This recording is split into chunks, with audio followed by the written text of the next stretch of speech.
नमस्कार, सुबह के 11:30 बजने वाले हैं। वक्त है न्यूज रूम लाइव का और मैं हूं आपके साथ विभा उपाध्याय। बुलेटिन में सबसे पहले बात केंद्रीय मंत्री गिरिराज सिंह के बयान की। जी हां, जिसमें गिरिराज सिंह ने बिहार सरकार से मांग की है कि मदरसों पर तत्काल प्रभाव से विराम लगाया जाए, रोक लगाया जाए। अगर ऐसा नहीं हुआ तो आने वाले वक्त में मदरसों की अगर जांच नहीं होती है, उस पर रोक नहीं लगती है, तो मदरसों से ऐसे हालात बन जाएंगे कि आने वाले वक्त में न धर्म बचेगा और ना ही धन। गिरिराज सिंह की तरफ से केंद्रीय ग्रामीण विकास मंत्री गिरिराज सिंह ने बिहार सरकार से तत्काल मदरसों पर रोक की मांग करते हुए कहा कि लगभग 3000 मदरसे बिहार में इस वक्त है, उन सभी की जांच होनी चाहिए और धार्मिक ब्रेन वॉश की जगह प्रगतिशील शिक्षा की व्यवस्था होनी चाहिए।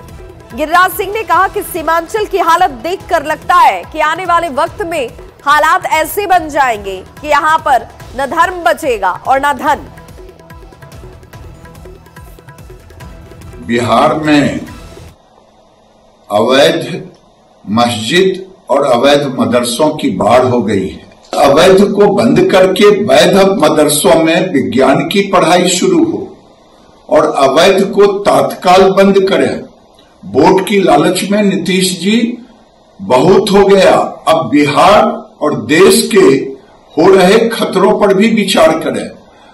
अगर ऐसा नहीं किए तो आने वाले दिन में 20 साल होते होते बिहार के लोगों के धन और धर्म भी खतरे में पड़ जाएंगे और इसके लिए दोषी आप और लालू यादव होंगे।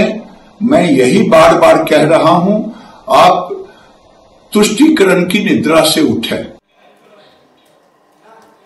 तो केंद्रीय मंत्री गिरिराज सिंह को आप सुन रहे थे, जिन्होंने सीधे तौर पर कहा कि वैज्ञानिक तरीके से मदरसों में पढ़ाई होनी चाहिए। अगर ऐसा नहीं हुआ तो आने वाले वक्त में स्थितियां विकट हो सकती हैं। जेडीयू के प्रवक्ता राहुल शर्मा हमारे साथ इस वक्त जुड़ चुके हैं। राहुल जी, केंद्रीय ग्रामीण विकास मंत्री गिरिराज सिंह ये कह रहे हैं कि 3000 से ज्यादा मदरसे बिहार में जो इस वक्त हैं, उनकी जांच होनी चाहिए कि आखिर इनके अंदर बच्चों को किस तरह की शिक्षा दी जा रही है। देखिए, बिहार सरकार शिक्षा के मामले में काफी संजीदा है, चाहे वो मदरसों में हो रही पढ़ाई हो या फिर संस्कृत महाविद्यालयों में हो रही पढ़ाई हो या फिर राजकीय मध्य विद्यालय और उच्च विद्यालयों में हो रही पढ़ाई की बात हो। लेकिन जहां तक गिरिराज सिंह जी की बात है, गिरिराज सिंह को अपने मंत्रालय से कोई मतलब नहीं है। वो जिस मंत्रालय से आते तो वो ये नहीं बता सकते कितनी ग्रामीण सड़कें उन्होंने बताई। तो अब तो चुनाव का समय आ गया, चुनाव में तो जनता उनसे सवाल पूछेगी कि भाई कितने किलोमीटर ग्रामीण सड़कें आपने बनवाई, तो इसका जवाब तो उनके पास है नहीं। तो मंदिर, लेकिन वो तो सीधे तौर पर ये आरोप लगा रहे हैं कि ब्रेन वॉश का काम ये मदरसे कर रहे हैं। अब वो पूरे देश में घूमते फिरेंगे। हम साफ कह रहे हैं कि अगर अवैध गुजरात मदरसों की बात अगर गिरिराज सिंह जी कह रहे हैं तो गिरिराज सिंह जी एक सूची सौंपे बिहार सरकार को, हम लोग तत्काल कार्रवाई करेंगे। लेकिन अवैध मदरसे अगर हैं, उनकी सूची गिरिराज सिंह जी के पास है तो वो दे। लेकिन उसके पहले एक सवाल है कि गिरिराज सिंह जी अपने मंत्रालय में क्यों नहीं ध्यान दे रहे। गिरिराज सिंह जी, आपने बिहार के कितने पैसे दिए ग्रामीण सड़कों के निर्माण के लिए? राज्य के अलग अलग जगहों पर आज भी प्रधानमंत्री ग्रामीण सड़कें जो बनी हुई थी 10 साल पहले बदहाल है, उसके बारे में उसे सवाल ना पूछे तो वो राजनीतिक रूप से पाकिस्तान का वीजा बांटने लगते हैं। वो राजनीतिक रूप से पाकिस्तान का वीजा बांध के धर्म के नाम पर लोगों को बंटवारा करने के लिए, और यही गिरिराज सिंह जी का काम है। तो अब चुनाव का समय आ गया, अब तो लोग जनता सवाल पूछेगी आप इतने दिन केंद्रीय मंत्री रहे, आपकी उपलब्धियां। तो राहुल जी, आपको ऐसा लगता है कि चुनाव चूंकि नजदीक है, चुनाव का वक्त है, इसलिए गिरिराज सिंह इस तरह के बयान दे रहे हैं? बिल्कुल बिल्कुल, गिरिराज सिंह जी को सिर्फ और सिर्फ चुनाव से मतलब है, उनको अपने किसी भी कार्य से मतलब नहीं। लेकिन अगर अवैध तरीके से मदरसे चल रहे हैं, उनका संचालन हो रहा है, तो ऐसे में मॉनिटरिंग तो होनी चाहिए, इसे देखा जाना चाहिए। अगर सवाल वाजिब है तो उस पर जांच में आपत्ति क्यों?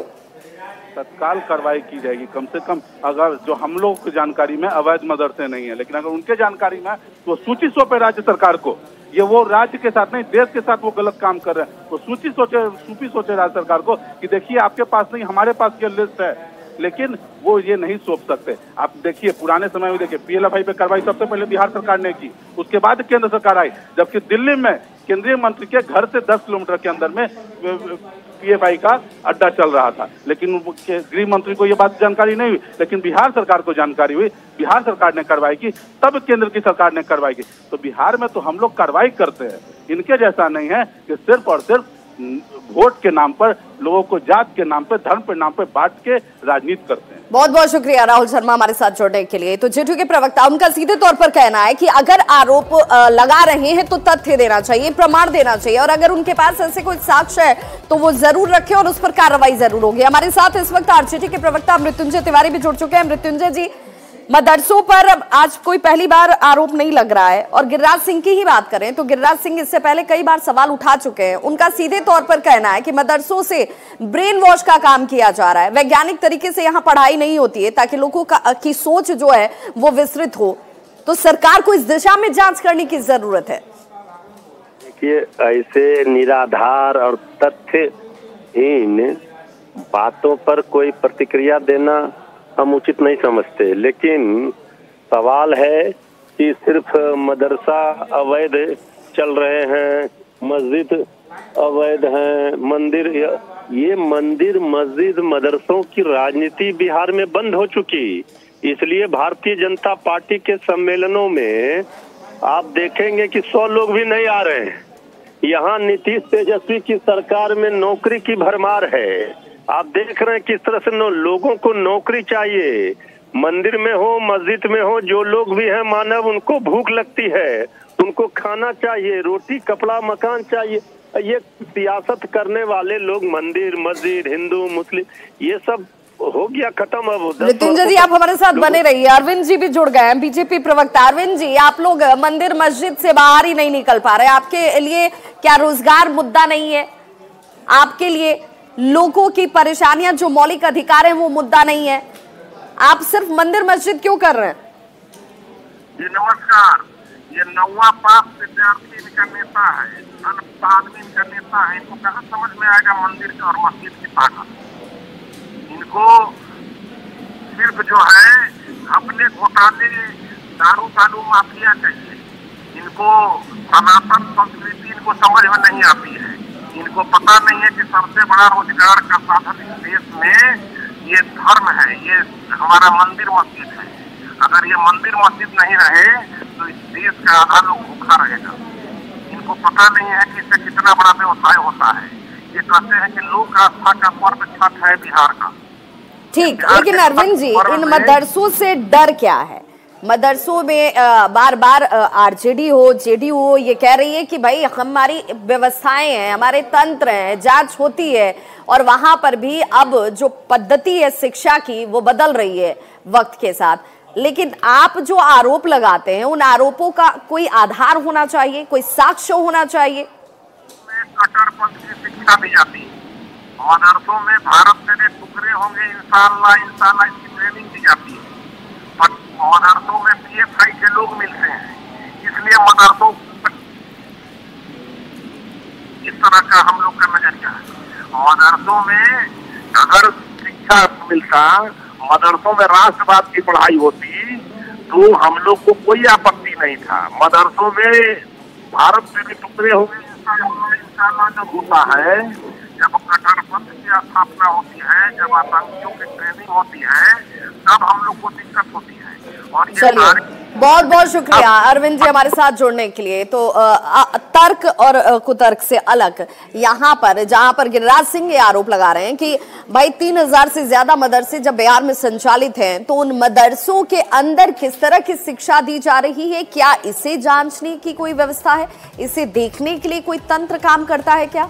हालांकि सीधे तौर पर जेडीयू का यह कहना है कि अगर गिरिराज सिंह के पास अनधिकृत तरीके से, अवैध तरीके से मदरसे अगर कहीं चल रहे हैं तो कोई जानकारी है तो जरूर सरकार को मुहैया कराएं, कार्रवाई जरूर की जाएगी।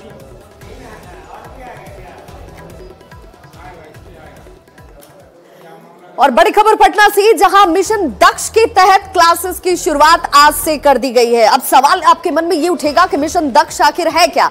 मिशन दक्ष के तहत आज से समय सारणी जो है वो क्लासेस में गुरुजी के लिए पढ़ाने के लिए तय कर दिया गया है। यानी कि सुबह 9 बजे से जो गुरुजी हैं वो क्लासेस में मौजूद होंगे और 9 बजे से लेकर शाम के 5 बजे तक पठन पाठन के कार्य से उन्हें जुड़े रहना है।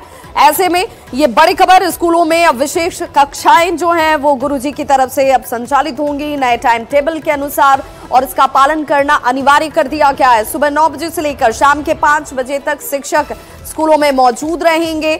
शाम में शिक्षक होमवर्क को चेक करेंगे कि जो बच्चे पढ़ रहे हैं, जिन्हें होमवर्क दिया जा रहा है, क्या बच्चों की तरफ से ये होमवर्क कंप्लीट हो रहे हैं।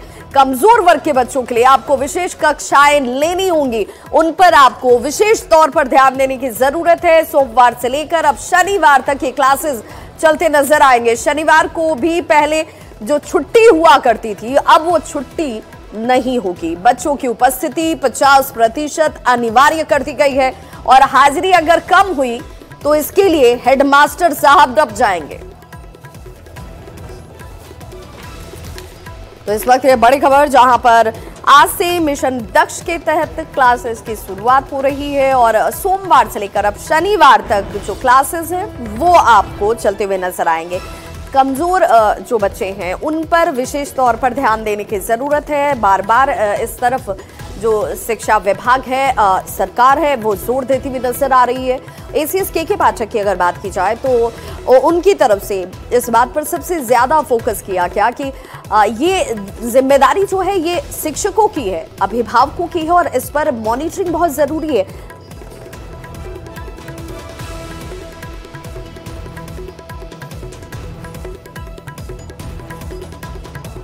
तो बिहार के तमाम स्कूलों में आज से ये मॉडर्न टाइम टेबल जो है वो शुरू हो चुका है। सुबह 9 बजे से लेकर के शाम 5 बजे तक शिक्षक की मौजूदगी अब क्लासरूम में होगी, क्लासरूम में बच्चों को पढ़ाने के लिए। और ऐसे में बच्चों के जो होमवर्क होंगे उन्हें भी अब शिक्षक को यानी कि गुरुजी को चेक करना होगा। आज से ये सभी सरकारी स्कूलों में मॉडल टाइम टेबल जो है वो लागू कर दिया गया है। सुबह 9 बजे से लेकर शाम के 5 बजे तक, सुबह 9 से 3:30 तक कक्षाएं चलेंगी और फिर दोपहर 3:30 से लेकर 4:30 बजे का जो वक्त है वो दक्ष क्लासेस के आयोजन के तौर पर तय किया गया है, निर्धारित किया गया है। पटना के अदालतगंज विद्यालय में मॉडल टाइम टेबल को लेकर विद्यार्थी और शिक्षक जो है वो समय पर पहुंचे। प्रार्थना के बाद कक्षा की शुरुआत की गई और इसी का जायजा लिया हमारे सहयोगी धर्मेंद्र कुमार ने। दिसंबर 2023 से मॉडल टाइम टेबल लागू हुआ है। शिक्षा विभाग की ओर से आज 1 दिसंबर 2023 से 9 बजे से 5 बजे तक स्कूल में पढ़ाई होगी, जिसमें बच्चों के लिए 9 से 3:30 बजे तक है और 3:30 से 4:30 मिशन दक्ष के तहत जिस क्लास में बच्चे मतलब 1 to 8 के कमजोर बच्चे को स्पेशल क्लास लिया जाएगा। बिहार के सरकारी विद्यालयों में मॉडल टाइम टेबल लागू किया गया है। आज 1 दिसंबर है और आज से ये मॉडल टाइम टेबल की शुरुआत की गई है। जो विद्यार्थी है वो सही समय पर पहुंचे, जो शिक्षक है वो सही समय पर पहुंचे और कहीं ना कहीं शुरुआत जो प्रार्थना होता है वो प्रार्थना के साथ शुरुआत हुई। 8 पालियां होंगी, उस 8 पालियों में जो शिक्षा है वो क्लास होगा और उसके साथ ही साथ जो विद्यार्थी हैं वो सही समय पर पहुंचेंगे। ये प्रयास किया गया है मॉडल टाइम टेबल में। शिक्षा विभाग का ये प्रयास है कि गुणवत्तापूर्ण शिक्षा दी जाए और इसके लिए इस मॉडल टाइम टेबल की शुरुआत आज 1 दिसंबर से। और अब बात उत्तरकाशी टनल में फंसे हुए उन 41 मजदूरों की, जिनमें से जो बिहार के मजदूर थे आज जैसे ही पटना एयरपोर्ट पर पहुंचे उनका भव्य स्वागत किया गया। यहां पर फूल माला पहनाकर पटना एयरपोर्ट पर बिहार सरकार के श्रम संसाधन मंत्री सुरेंद्र राम समेत जो श्रम विभाग के अधिकारियों की मौजूदगी थी वो नजर आए। और देखिए फूलों के गुलदस्ते के साथ और फूल माला पहनाकर इनका स्वागत किया गया। चेहरे की खुशी जीत को जाहिर कर रही थी और अब ये अपने परिवार वालों के बीच रहने के लिए, उनके साथ वक्त बिताने के लिए पटना एयरपोर्ट से रवाना भी हो चुके हैं। 17 दिनों की आप बीती इन सभी जो टनल योद्धा हैं उनकी तरफ से बताया गया और कहा गया कि इन परिस्थितियों के लिए हालांकि हमें प्रशिक्षण दिया जाता है, हम इन चुनौतियों को भी समझते हैं, लेकिन 41 मजदूरों के साथ रहते हुए हमने उस जीवटता को बनाए रखा और ये विश्वास था कि हमने ये जिंदगी की जंग जीत ली। यार 1-2 दिन हम लोगों को डर लगा क्योंकि उस टाइम तक हमारे पास कांटेक्ट करने का कोई जरिया नहीं था और बाहर भी हम लोगों को पता नहीं था कि क्या हो रहा है नहीं हो रहा है।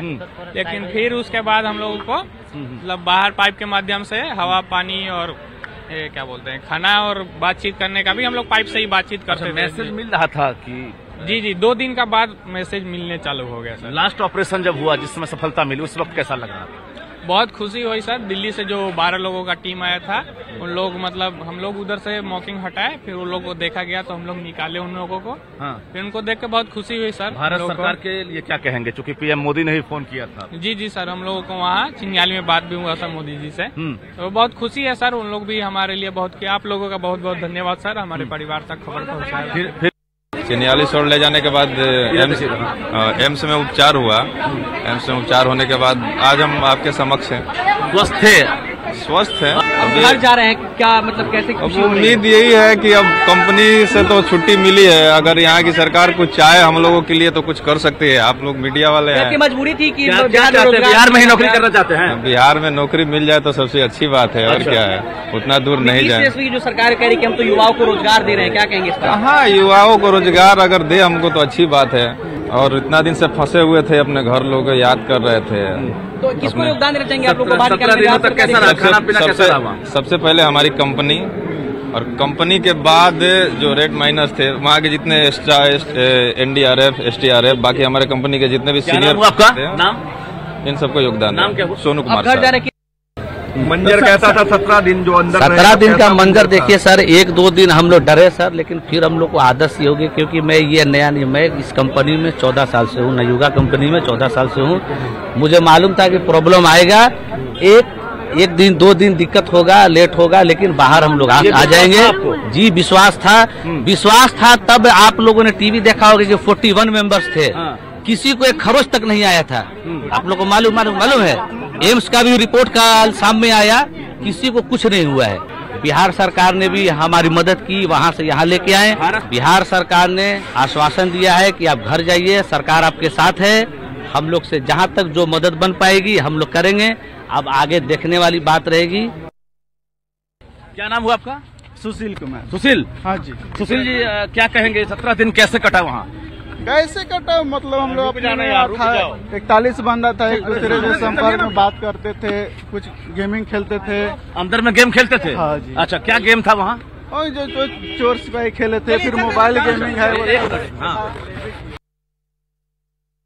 लगातार बिहार में सरकारी नौकरी जो है लोगों को दिया जा रहा है और प्रयास भी किया जा रहा है कि आगे भी दिया जाए और लोगों को रोजगार भी उपलब्ध कराया जा रहा है। बिहार के एक नागरिक और बिहार सरकार के तरफ से विशेष राज्य की दर्जा के लिए केंद्र सरकार से मांग की जा रही है। यदि बिहार को विशेष राज्य की दर्जा मिल जाता है तो आप देखेंगे कि बड़े बड़े उद्योगपति बिहार में निवेश करेंगे और बिहार में कल कारखाना लगेगा और बिहार में ही युवाओं को नौकरी मिलेगा।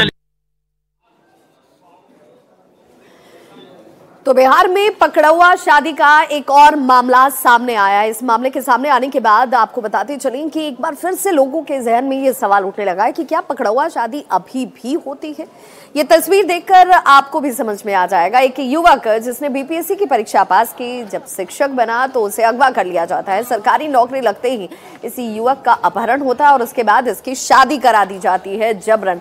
अभिभावक जो हैं, जो परिजन हैं, इसे लेकर नाराजगी जाहिर करते नजर आए और सड़क जाम कर इन लोगों ने अपने लड़के की सकुशल बरामदगी की बात कही। हालांकि पुलिस ये कह रही है कि बहुत जल्द इस अपहृत शिक्षक को बरामद कर लिया जाएगा और इस आश्वासन के बाद जाकर तब जाम हटाया जा सका। इस घटना को लेकर परिवार वालों ने हालांकि थाने में शिकायत दर्ज करा दी है और गांव के ही राजेश राय, डब्लू राय, भूषण राय सहित 5 लोगों पर अपहरण का आरोप लगाया गया है। पकड़ुआ विवाह का मामला सामने आया है। लड़का का बीपीएससी के तहत टीचर का नौकरी हुआ है। उसी के तहत जो समाज में कुरीतियाँ फैली हुई है उसको सामाजिक स्तर पर ये लोग दूर करें ताकि आने वाले समय में इस तरह का घटना नहीं हो। क्या ऐसा पता चला है कि लड़का कहाँ पर है, क्या है? लड़का को शादी कर दिया गया है और वो 1 घंटा के अंदर आ जाएगा।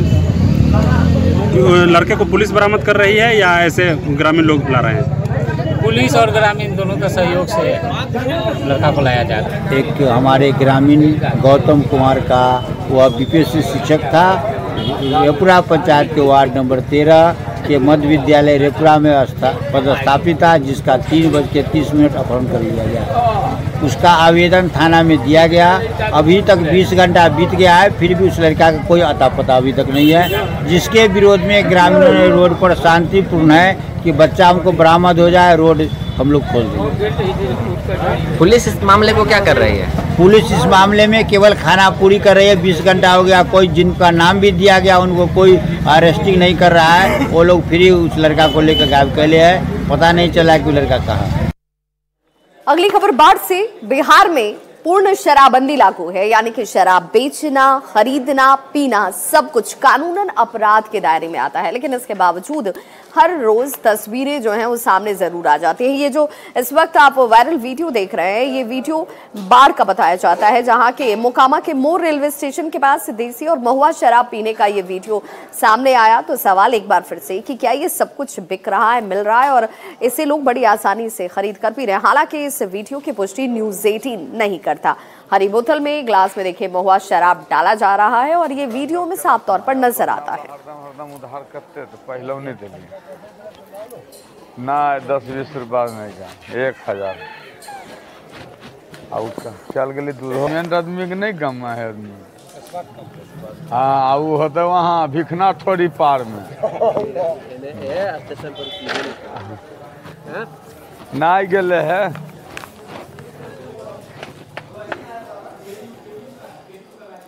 तो न्यूज़ रूम लाइव में आज बस इतना ही। कल कुछ और खबरों के साथ एक बार फिर से होंगे हाजिर। तब तक देखते रहिए न्यूज़ 18 बिहार झारखंड।